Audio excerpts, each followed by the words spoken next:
Tá bom. Então vamos lá para o 8º mandamento da lei de Deus. Fizemos esse ontem já, do falso testemunho?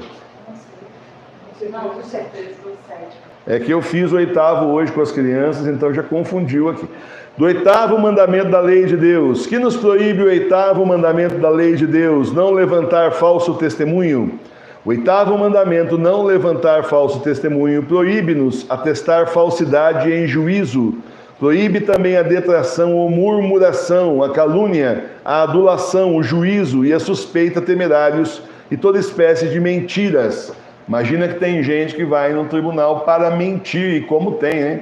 Gente que vai no tribunal e mente para enganar ou tentar enganar o juiz aos montes, tá? Pode tentar enganar o juiz aqui na terra e pode até conseguir. Pode até enganar, mas quando chega nas mãos do Supremo Juiz, que é nosso Senhor Jesus Cristo, aí já era, porque o Senhor conhece o coração. Então engana aqui, tá, conseguiu enganar? Mas o Senhor você não engana. É grande o pecado das pessoas que fazem isso, que vão lá para enganar, justamente mentira é um pecado gravíssimo. O Senhor não nos deu o dom da fala, não nos deu inteligência para que a gente fique enganando os outros, porque essas pessoas ficam enganando os outros usando o jeito de falar, né, o dom da fala justamente para enganação. Que é a detração ou murmuração. Detração ou murmuração é um pecado que consiste em manifestar sem justo motivo os pecados ou defeitos alheios. Sem justo motivo. Então é ficar aí espalhando os defeitos dos outros aí, para os pecados, os defeitos para todo mundo, sem motivo justo. Você imagina então aquele padre, a gente conheceu pelo menos um assim. Você imagina então aquele padre que você confessa com ele agora, sexta-feira, e no domingo ele começa, na hora que você está na missa, a falar para todo mundo da sua confissão. Tá bom, ele não fala o seu nome, mas olha direto para você. Não precisou mais nada, né? A pessoa só falta sumir, né? Abrir um buraco no chão e sair no Japão, né? De vergonha, né? Então não é assim que a coisa funciona. Dá inclusive detalhes da confissão. Olha, gente, a gente está pecando aí contra o 5º mandamento, contra o 8º, 9º mandamento. Olha, cuidado com isso. É uma coisa geral, genérica. Mas começar a dar detalhes do pecado, quem conhece a pessoa ali mais próximo, de repente daí identifica, é a dona Maricotinha, certeza que é, viu? A dona Maricotinha, viu? Desse jeito. É onde tem gente, e não é um padre só que faz isso, são vários. É onde tem gente que se afasta da igreja, porque passa vergonha tão terrivelmente, e o padre nem ao menos pode revelar segredo de confissão. Ah, mas não falou o nome da pessoa, gente, mas falou o pecado da pessoa com riqueza de detalhes. E aí, comunidades católicas são pequenas, né? Nem tudo é catedral, né? Muitas comunidades são pequenininhas, todo mundo conhece todo mundo. E aí? Que é calúnia. Calúnia é um pecado que consiste em atribuir maliciosamente ao próximo culpas e defeitos que ele não tem. Então, assim, calúnia é você falar o que a pessoa não fez e o que ela não é. Você está caluniando a pessoa, manchando a reputação da pessoa. É pecado terrivelmente mortal. É o que fazem comigo e, claro, muito modestamente, né? E com o Papa Bento XVI. Uma modéstia na comparação, porque o Papa Bento XVI é em nível global, né? É realmente nível assim, internacional. Agora, com o professor Emílio é só em nível nacional por enquanto. Se é que não está internacional em algum lugar, eu não estou sabendo, hein, Maria Sofia? Mas até onde eu sei, a Maria Sofia não. A Maria Sofia ela já é caluniada internacionalmente também. É assim, né? Tem que querer fazer mais, né? O caso sério, né? Ela é caluniada também em italiano e em espanhol. Eu até onde eu sei, por enquanto, só em português, só no Brasil. Vai fazer vídeo espanhol e italiano, viu o que aconteceu? É isso, então, gente, vai falar a verdade, o povo cai em cima matando. Essa turma da falsa igreja é terrível, eles temem a verdade, porque é a luz jogada em cima das baratas, mostrando que o erro está ali. Então isso tudo é pecado mortal. Ô, professor, mas o senhor fala aí mal do Jorge Mário Bergoglio, o senhor não está em pecado mortal? Não, não estou em pecado mortal, porque falar mal é falar mentira. Pode procurar no dicionário. Falar mal é quando você fala mentira da pessoa, você inventa calúnia, você difama a pessoa, você está ali falando contra pessoas mentiras. Agora, falar a verdade é obrigação, especialmente na Santa Igreja, onde nós temos São Francisco de Sales, que diz que é obrigação da gente avisar, eis o lobo, com voz alta, quando vê que o lobo está no meio do rebanho. para o bem do próprio rebanho. É nossa obrigação fazer isso, mas espera aí, dá licença. Não tinha um clero na Santa Igreja antes? Não tinha um clero? Cadê essa gente? Eles apostataram, agora são cismáticos, hereges, estão fora da igreja, excomungados. Não era para os padres estarem falando? Não era para os bispos, para os cardeais estarem falando? Começando deles, dos cardeais, não era para eles estarem denunciando? Mas isso tem 10 anos, essa conversa já quase. Agora, dia 11 de fevereiro de 2023, vai fazer 10 anos que o Papa Bento XVI anunciou a sua renúncia. Anunciou a renúncia forçada, que não valeu absolutamente nada. Só por ser forçada já não vale. Então tem muita gente aí que deveria estar falando, não devia estar sobrando para os leigos falarem. Deveria o clero falar, mas acontece que estamos juntos e misturados. E aí não fala absolutamente nada. Tá certo? Concorda com tudo, é cúmplice, conivente. Por isso é que essa turma está excomungada da Santa Igreja, isso é direito canônico. Pronto, é isso que aconteceu. Tá certo? Funciona dessa forma. Então aí o Senhor olhando bem, falando, então, eles não vão falar mesmo, vamos chamar os leigos. E aí o professor Emílio aqui falando para vocês o que o Senhor lhe mostrou para nós, não foi sem muito sofrimento que nós vimos isso, não é uma coisa legal, nossa que legal, olha, não tem nada legal, é uma tragédia para a salvação da humanidade, que a Santa Igreja tenha sido invadida e tenha ido para as casas das pessoas, porque lá é agora a Igreja Bergogliana. É uma tragédia para a salvação do mundo. Porém, é assim que aconteceu e estava, inclusive, aí, profetizado há séculos que isso ia acontecer no fim dos tempos. Mais um motivo pelo qual nós sabemos que nós estamos mesmo no fim dos tempos.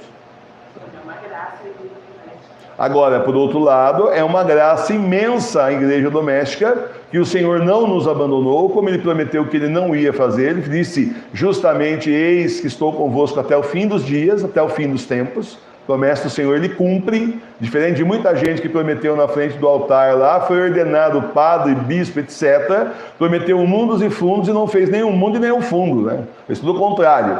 Muito diferente dessa gente, o Senhor cumpre as promessas dele, e que as portas da igreja, as portas do inferno não poderão contra a igreja. É outra promessa que o Senhor também cumpriu. E se cumpre em nós, na verdadeira igreja que está agora nas casas, certo? Então, sem lamentação. Sem lamentação, como nos ensinou o Papa João Paulo II, ali são só prédios. Nós somos tijolinhos vivos da Santa Igreja, para qualquer lugar que nós formos, a igreja vai com a gente. Então pode acabar aí com todos os prédios, aí demolir todos, vender todos, fazer apartamento no lugar, não tem problema, a igreja continua viva na fé dos fiéis. A igreja começou sem prédio, não tinha catedral, não tinha esses templos bonitos, aqui em Minas Gerais tem uns que são revestidos assim de ouro, né? Detalhes no altar de ouro, bonito, né? Esteticamente para você ver e tal. Então, é uma época, né, que acabou. Então não tinha nada disso, o pessoal celebrava nas casas e depois nas catacumbas. E que é catacumba? Não? Aqueles lugares que enterrava morto lá, gente. No subsolo que enterrava os mortos lá, eles iam lá, o cemitério da época, iam lá fazer celebração. Então a igreja são os fiéis, não são os prédios. Se fossem os prédios aí sim estava perdido, mas somos nós. Cada um de nós é uma parte do corpo místico do nosso Senhor Jesus Cristo, o corpo místico da igreja, o corpo místico do Senhor. A igreja é o corpo místico do Senhor, então Ele é a cabeça, nós somos partes do corpo místico, e continuamos aí em frente. O Senhor chamou, eis-me aqui, Senhor, mas aonde vai dar? E aí como é que faz? Eis-me aqui, Senhor, faça-se em mim segundo a vossa vontade, como disse Nossa Senhora. Pronto, a gente segue o Senhor para onde Ele quer. Então não há nada de falar mal de ninguém aqui, nem caluniar ninguém, é só a verdade. Só está sendo dito o que está sendo feito, denunciado o que está sendo feito. E eu nem denuncio tudo. Se eu fosse denunciar tudo, é todo dia, né? Ainda nem denuncio tudo, porque tem hora que cansa a beleza, sabe? Você já não tem beleza e ainda cansa. O pouquinho que talvez tenha, cansa. Sabe, de novo Jorge Mário Bergoglio, mas de novo, mais uma vez, cansa. Cansa porque você já sabe que o verdadeiro Papa está preso, é o Papa Bento XVI, jamais falaria os absurdos que esse homem fala. Jamais, em tempo algum. Ele continua sendo Papa. É o último aqui, antes dos 3 dias de escuridão, é o Papa Bento XVI mesmo. Depois dele, o resto não é válido. Então, meus irmãos e minhas irmãs, falar a verdade, né? Como diz um ditado popular, quem fala a verdade não merece castigo. Que é a adulação. A adulação é um pecado que consiste em enganar uma pessoa, dizendo falsamente bem dela mesma ou de outra, com o fim de tirar daí algum proveito. Então a pessoa já vinha adular você para ganhar algum tipo de vantagem. Você pensa que isso aí é novo? Não. Jesus lá falando, pregando, já chega lá os enviados dos fariseus. Mestre, o senhor não fala nenhuma mentira, o senhor sempre fala a verdade, que maravilha. Aí já faz aquelas perguntas caprichosas na frente do povo inteiro para tentar derrubar o Senhor na frente de todo mundo. Aí ele chama de hipócrita, filho de pobre não tem sorte, né? Chama de hipócrita, o pessoal quer matá-lo, mas a verdade é essa, hipocrisia. Sabe? É o que eu já contei aqui, né? É aquela história da amada Sofia, né? O sujeito foi colocado para fora do grupo e resolveu mandar mensagem para ela: digníssima, ilustríssima, caríssima, magnificentíssima, lindíssima, sei lá mais o que íssima, tudo íssima, né? Daí ele pegou assim um dicionário de superlativo para colocar tudo para puxação, né? Para ver se ele conseguia. Não adianta, você olha e fala: prefiro os que me combatem, não os que me adulam. Os que adulam a gente amolece a gente, sabe? A gente fica assim, é o demônio só, tá vendo? Tá vendo? Você, mandou bem, rapaz, vamos lá. Não é assim não, não é assim não. A gente é miserável mesmo, pecador, e quem é autor de toda graça é o Senhor nas nossas vidas. Então não se ensoberbeça nunca. Não caia nos galanteios desse pessoal aí, né? Justamente nos elogios falsos. Porque o que tem de elogio falso não é brincadeira. YouTube, então, Facebook é craque nisso daí. Eu assisto esse canal há muito tempo, eu gosto muito do professor Emílio, ele tem razão em muita coisa que ele fala, mas isso aqui, falar do Papa Francisco, que absurdo, herege, cismático. Você assiste sempre o canal, que eu falando sempre a mesma coisa, há mais de 3 anos. Da onde você estava? Em Marte? Então, é assim, eles acham que convence, né? Pessoal comunista que acha que convence, é conversa. Não caia nessa, prefira quem te combate. Quem te adula é pior do que quem te combate, porque aí vai te enganando, quando você vê, você caiu na armadilha do demônio, tá certo? Que é o juízo ou suspeita temerária. Juízo ou suspeita temerária é um pecado que consiste em julgar ou suspeitar mal dos outros sem justo fundamento. Sem justo fundamento. Então, quando você tem um fundamento para julgar aquela pessoa, não está com essa bola toda, ela não vale nada, olha só o que ela está falando, olha só o que ela está fazendo. Se a pessoa está de má intenção, isso aí é justo, porque tem um motivo que a pessoa própria deu. Agora, sem justo julgamento. Então, se tem fundamento, nós temos, gente, que realmente fazendo um juízo de valor para a gente se proteger, senão cadê a prudência? A prudência é acreditar em todo mundo, abrir as portas da igreja doméstica para todo mundo, entra aí, quando você vê está assaltado. Não é assim, nem aqui não é aberto desse jeito.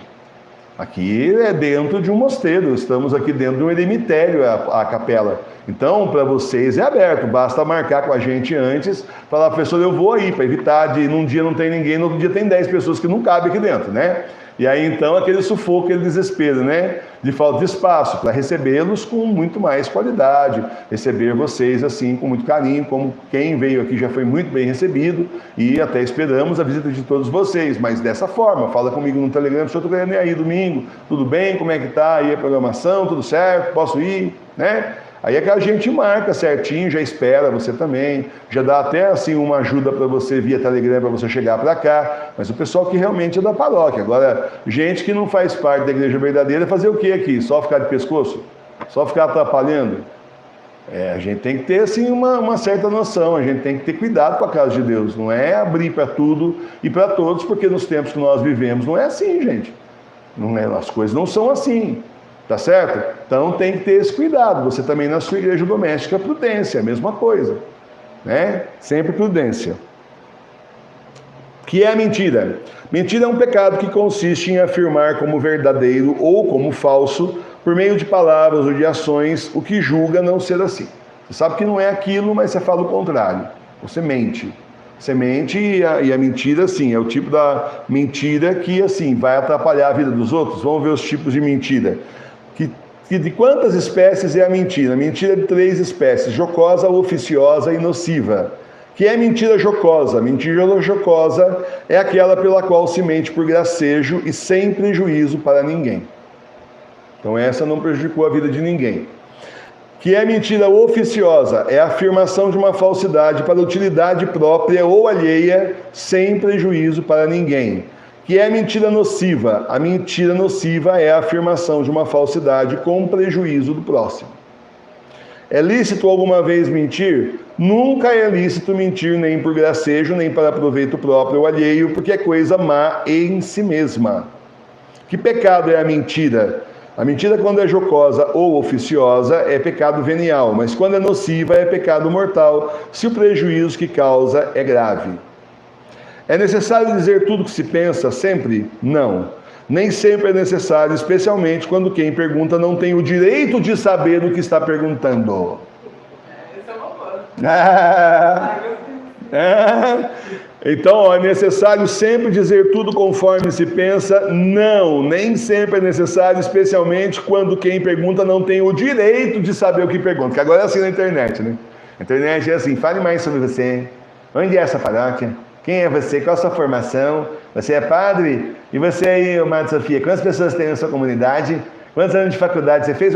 Foi ordenada pelo bispo para ser madre? Não, gente, dá vontade de morrer. Não existe ordenação de madre nem de freira, gente. São os votos que a pessoa faz. Tem nada a ver futebol clube. As pessoas têm o direito de saber? Ela não tem direito de saber nada disso. Então você não responde. Simplesmente você não é obrigado a responder. Aí Santo Atanásio. Santo Atanásio lá fugindo dos arianos. Entrou num bote lá, num barquinho lá, e o pessoal remando, se mandando, estavam os guardas atrás. Aí fizeram a curva lá do rio, lá, aquele monte de vegetação, e fia o pé. Santo Atanásio olhou e falou: nós não vamos conseguir, eles estão mais rápidos, tem mais remadores do que nós, não vai dar. Falou assim: para o barco e vira e volta. Aí o pessoal que estava fugindo com ele, como assim? Para o barco, vira e volta o barco. Obedeceram e voltaram. Aí voltou, né? Ele estava fugindo dos guardas, aí ele voltou. Aí chegam os guardas e perguntam para ele: você viu aí o tal de Atanásio, para onde ele foi? Ele falou: acabou de fazer a curva ali, virou ali, ó. Vamos, homens, peguem Atanásio! E se mandaram. Glória a Deus, porque senão tinha morrido Santo Atanásio ali naquela hora, ao invés de continuar sendo esse ponto firme de fé para os verdadeiros católicos em plena crise ariana. Tá certo? Ô professor, mas ele mentiu. Não, essa gente não tem direito de saber para onde foi Atanásio. O que é isso? Querem matar o Santo Atanásio, ele vai falar a verdade? Ó, sou eu mesmo. Tem o direito de preservar a sua própria vida, num caso desse, que o Senhor inspirou que ele tinha que continuar com a igreja, lutando pela Santa Igreja. Tá certo? Então, é diferente do mártir. É muito diferente. Vai lá acender incensinho pro Deus lá. Não vou, no Deus pagão. Claro que eu não vou, então vai ser morto. Então vou, mas esse Deus seu aí não vale nada. É um demônio, como vários já disseram aqui. É diferente. Agora, no caso ali, ele tem que dar informação? Não tem que dar informação nenhuma. Certo? Porque senão a gente fica com uma coisa assim, que aí a falsa igreja colocou na cabeça da gente, que você tem assim, eles podem mentir à vontade, só você que tem que ser sempre verdadeiro. Então não esqueça disso aqui, ó. Exatamente isso. Nem sempre é necessário, especialmente quando quem pergunta não tem direito de saber do que pergunta. Muito bem. A quem pecou contra o 8º mandamento basta que se confesse? A quem pecou contra o 8º mandamento não basta que confesse seu pecado, mas também é obrigado a se retratar de tudo que disse caluniando o próximo e a reparar do melhor modo que possa os danos que lhe causou. Então, tem gente que já fez isso comigo algumas vezes, não que eu, assim, me importe, exija, sim, lavei a alma agora, né, vamos comemorar. Não, eu fico feliz pela pessoa estar na verdadeira igreja, mas nem um pouco ensoberbecido, porque veio me pedir desculpa. Professor, o senhor desculpa, eu já falei muito mal do senhor, desci a lenha no senhor por aí, mas agora eu vi que o senhor tem razão. Desculpa por tudo que eu falei de mal do senhor. Tá bom, tá desculpado, Deus te abençoe e fique na verdadeira igreja. Agora que você viu a verdade, fique então na verdadeira igreja. Pronto, acabou, só isso. É só isso, simplesinho assim. Então tá, tudo bem. Só que aqui pelo mandamento, aqui pelo nosso catecismo não é suficiente só isso, né? A pessoa teria que ir em todos os grupos que ela desceu a língua em mim e falar: o professor Emílio tem razão. Vocês é que estão errados. Eu já me desculpei com ele. Aí seria completo, tá certo? Mas aí o Senhor inspira e tem gente que não conhece o catecismo, não dá para seguir o que não se conhece, apesar de estar errado, mas por isso que é bom estudar o catecismo, né? Que nos ordena o 8º mandamento. O 8º mandamento nos ordena que digamos oportunamente a verdade e que interpretemos em bom sentido, tanto quanto pudermos, as ações do nosso próximo. Então é para você dizer a verdade, oportunamente a verdade. Eu sou uma pessoa muito sincera. Eu tenho esse pequeno problema, às vezes é um problema, né? É uma vantagem, assim, é uma virtude e às vezes é um problema, né? Chega a esposa do cabeleireiro e fala assim: e daí, amor, gostou do meu cabelo? Fiquei 2 horas fazendo. Eu falei: não gostei, ficou bom não, gostava mais do jeito que estava antes. Por sorte, a professora Milene não é desse tipo que fica no cabeleireiro 2 horas, graças a Deus, vai lá, faz um cortinho de cabelo e volta embora. Então, sempre foi assim, por isso deu certo, 36 anos aí, que não tem essas vaidades. Nunca teve, glória a Deus aí, né? Mas se fosse, aí eu vi, né? Se eu gostei, se eu não gostei, eu falo mesmo, né? Mas assim, né, gente, a gente sabe que a convivência nem sempre funciona assim, não é verdade? Então é assim, aquelas pessoas que você tem... Primeiro, você não dizer nada que prejudique as pessoas, em primeiro lugar. Nem para se aproveitar, mentir para se aproveitar, nem muito menos para prejudicar as pessoas, né? Falar as coisas no momento certo, no momento oportuno. Denunciar, sim, aquilo que está errado, especialmente aí, estamos na igreja aí com Jorge Mário Bergoglio destruindo a Santa Igreja, nossa obrigação denunciarmos, é falar a verdade. Isso, na verdade, é falar a verdade, né? E sempre, se pecou, então, procurar aí pedir perdão a Deus e, assim, reparar o erro que você fez, o pecado que você fez, que é um pecado contra o outro, né? Contra Deus, mas que prejudica os outros também, tá certo? Então é isso, meus irmãos, a gente ter, assim, sempre esse senso que o Senhor nos vê. O Senhor nos vê, nós não estamos vendo o Senhor, mas acontece que Ele está nos vendo e está conosco. E aí, você vai mentir do lado de Jesus? Aí o problema. Então já viu que não vai rolar, né? Não dá para ficar mentindo na frente do Senhor e depois ser culpado pela vida eterna aí da mentira, e aí já viu, né? Se condenar, inclusive, até o inferno mesmo por causa de mentira. E tem gente que é mentiroso contumaz, né? Tem gente que mente. A vida da pessoa é tão uma mentira que até ele próprio já virou uma mentira também. Então tudo na vida das pessoas é mentira. Já fala mentira, pensa mentira, já não sabe mais quem é ele. Se tirar todas as mentiras em cima dele, não sobra nada, senão é uma pessoa vazia, não tem nada, porque tudo é mentira na vida da pessoa. E como tem gente assim por aí, como tem pessoas públicas assim por aí também, né? Famosos, políticos, como tem gente aí que tudo é mentira. Aí às vezes a pessoa dá um bote feio, aí você fica decepcionado, nossa, olha só o escândalo. Então, meu filho, mas acontece que o que você achava, tem aquela pessoa pública, a imagem pública dela, isso é uma coisa, e tem quem ela realmente é. O bom é quando a pessoa é sincera e as duas coisas batem. Então a pessoa fala daquilo que ela acredita. O ruim é quando a pessoa, na verdade, tem aquele monte de marqueteiro, aquele monte de gente ali fazendo aquela assessoria de imagem, e a pessoa, então, o falar dela é estudado, o jeito que ela comenta as coisas, gestual, dentro do que nós estamos aqui, né? Aquela coisa assim estudada, porque tem um marqueteiro que ensinou, treinou essa pessoa para falar daquele jeito. Tem gente mito aí na nossa internet que é assim, né? Falava de um jeito e de repente a pessoa mudou o cenário, a pessoa mudou aí o jeito de falar, a iluminação, o sorrisinho mostrando o dente, assim, ficou pedante, né? Ficou pedante, eu disse, nossa, antes era mais verdadeiro, agora, não sei se antes estava realmente falando a verdade, mas com certeza agora não está. Isso é certeza, você vê o jeito, e posa de santo, né? Aquela coisa, se morrer aí, vão dizer que é o próximo santo, né? Entendeu? Eu estou falando de gente da igreja, tá bom? Não estou falando de político, não. Podia falar de político também, mas estou falando da igreja. E é isso, tudo estudado, tudo totalmente estudado. Que a gente fala as coisas, assim, na lata, não tem tempo para isso não, gente. Não tem nem dinheiro para pagar uma pessoa assim, nem muito menos tem tempo para isso. Aqui é tudo verdade, é aquilo que eu falo, né? A gente vai e fala, e se a gente errar, no outro dia eu venho e falo, gente, ontem faltou falar um negócio, aquilo não é bem assim. A gente tem essa decência. Nem saberia ser diferente. No meu tempo, você tinha que saber quem é você, de onde você veio e para onde você vai. Não é assim que a gente falava? É assim que ensinavam para a gente, né? Dizer assim, quem é você, de onde você veio, para onde você vai. E você procurava se conhecer, saber de onde você veio. Bom, de onde você veio o Senhor nos criou. E para onde você vai? A resposta certa era para o céu, eu quero ir para lá. Então tem toda uma caminhada. E quem é você, filho de Deus? Essa era a resposta religiosa. Claro que eu estou falando que eles colocavam só essa parte filosófica e a gente então ficava lá na filosofia, tudo mais, quem sou eu, para onde vou, quem sou, de onde vim, aquela coisa toda, né? E, no entanto, depois que você tem esse baita trabalhando de entender tudo isso, a gente vai contratar um marqueteiro para ficar sorrindo na hora certa, agora fecha a boca.